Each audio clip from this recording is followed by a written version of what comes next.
ልጁ የኔ እንደሆነ ደግሞ እዚህ ጋር መናገር ካለብኝ ደጋግሜ እናገራለሁ። የልጁ አባት እኔ ነኝ ማለት አልገባኝም። እዩ ላንተ ምንህ ናት? ጓደኛዬ፣ ፍቅረኛዬ ነች። ልጁ የኔ እንደሆነ እኔ እርግጠኛ ነኝ። ምናልባት የተፈጠረ ነገር ካለ አላውቅም በመሀላችሁ። የዩ ጓደኛ ስለመሆኑ የሷ ፍቅረኛ ስለመሆነ የልጁ አባት ሊሆን ይችላል ብዬ እንዳምን የሚያደርጉኝን መረጃዎች ባይ በጣም ደስ ይለኛል። እኔ ለማንም ብዬ አይደለም አልኩ፣ ለብሩክም ላንቺም መምጣቱ አይቀለኝም። እሱ ልክ ነህ። ነገሮችን ሊያቀል ይችላል። የልጁ አባት እኔ ነኝ ብለህ በራስህ እርግጠኛ ሆነ በመምጣትህ ብዙ ነገሮችን ሊያቀል ይችላል። ግን ደግሞ አሁንም ቢሆን ብዙ ያልተፈቱ ጥያቄዎች አሉ እኔ ጋር፣ አንተም ጋር ደግሞ ይኖራሉ ብዬ አስባለሁ። ሁላችንም ጋር ደግሞ ይኖራሉ እርግጠኛ ነኝ። ምንድነው ያልተፈታ ጥያቄ? እኔ ነገር ምናምን እንትን እያልኩኝ አይደለም፣ ለመቆስቆስ አይደለም። ግን ሁሉም ነገር ግልጽ መሆን አለበት። ለመሰለ እስከ ጥግ ይሄ ሁሉ ሳምንታት እዚህ ከመጣን እንግዲህ በሃይሚና በብሩኬ የተጨነቃችሁ ልጆች እንኳን ደስ አላችሁ። ሃይሚና ብሩኬ ነፃ ወጡ ማለት ነው። ብዙዎቻችሁ ሃይሚና ብሩኬ መጨረሻቸው እንዴት ይሁን፣ ይለያዩ ይሁን ወይስ እንዴት ይሁን ያላችሁ ብዙዎቻችሁ ምግብ አልበላለኝ፣ ስራ አልሰራለኝ፣ መዳም ስጠራ ጭንቅላት የዞረብኝ፣ አይምሮ ያመመኝ እያላችሁ በሃይሚና በብሩኬ ብዙዎቻችሁ የተጨነቃችሁ ልጆች ነበራችሁ። እንኳን ደስ አላችሁ። ሃይሚና ብሩኬ ነፃ ወጡ ማለት ነው። እንግዲህ የምታዩት ጥቁሩ ሰውዬ የልጁ አባት እኔ ነኝ ብሎ እንግዲህ ፈረጀ ማለት ነው። እስከ ዛሬ ሃይሚና ብሩኬ እየተዋወቀሱ እስከ ዛሬ እየተፋጁ ነበረ። ሃይሚና ብሩኬ ነፃ ወጡ ማለት ነው። እንኳን ደስ አላችሁ። እኔ ሃይሚ ማደንቅላት ነገር ምንድን ነው? መረጃ በደንብ ትፈልጋለች ማለት ነው። ሃይሚ ምን አለ?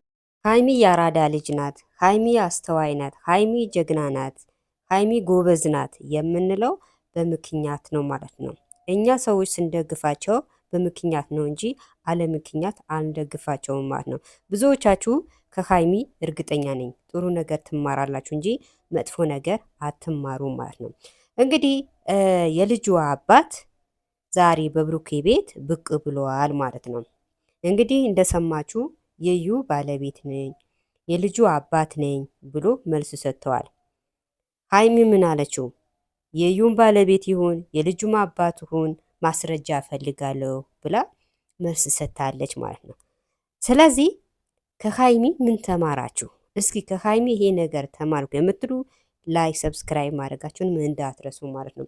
እና ወገኖቼ እስከ ዛሬ እኛ የምንጨቃጨው የነበረው የምንፋጀው የነበረው ለዚህ ነው። ሃይሚና ብሩኬ አይለያዩም ወገኖቼ፣ እንዳታስቡ እንዳትጨናነቁ የምንላቸው የነበረ ለዚህ ነው። ብዙዎቻችሁ መዳም ቤት እየሰራችሁ ዛሬ ሃይሚና ብሩኬ እንዴት ሆኖ እያላችሁ ብዙዎቻችሁ ምግብ አልበላለኝ፣ ስራ አልሰራለኝ፣ መዳም ስጠራኝ ዞረብኝ፣ መዳም ስጠራኝ በቃ ጭንቅላት ይዞር እያላችሁ ብዙዎቻችሁ ተጨንቃችሁ ነበረ። እንግዲህ ወገኖቻችን ሃይሚና ብሩኬ ነፃ ወጡ። እንኳን ደስ አላችሁ። ሃይሚ ብሩኬም መቼም አይለያዩ። እንግዲህ ልጁ እስከዛሬ ጥጉን ይዞ ሃይሚና ብሩኬ ሲፋጁ እያየ የልጁ አባት እኔ ነኝ ማለት ትቶ ዛሬ በመጨረሻ ጊዜ መልስ ሰጠ። እንግዲህ እንደሰማችሁት እኔ እዩ ስፈልጋት አጣዋት። የእናቷ ቤት፣ የአባቷ ቤት፣ ወንድሟ ቤት፣ የእህቷ ቤት ያሄድኩበት ቦታ የለም።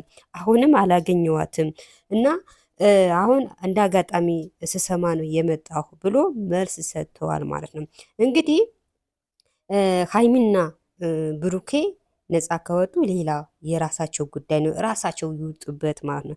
እኛ የምንፈልገው ደግሞ ሃይሚና ብሩኬ አንድ ሊሆኑ ነው።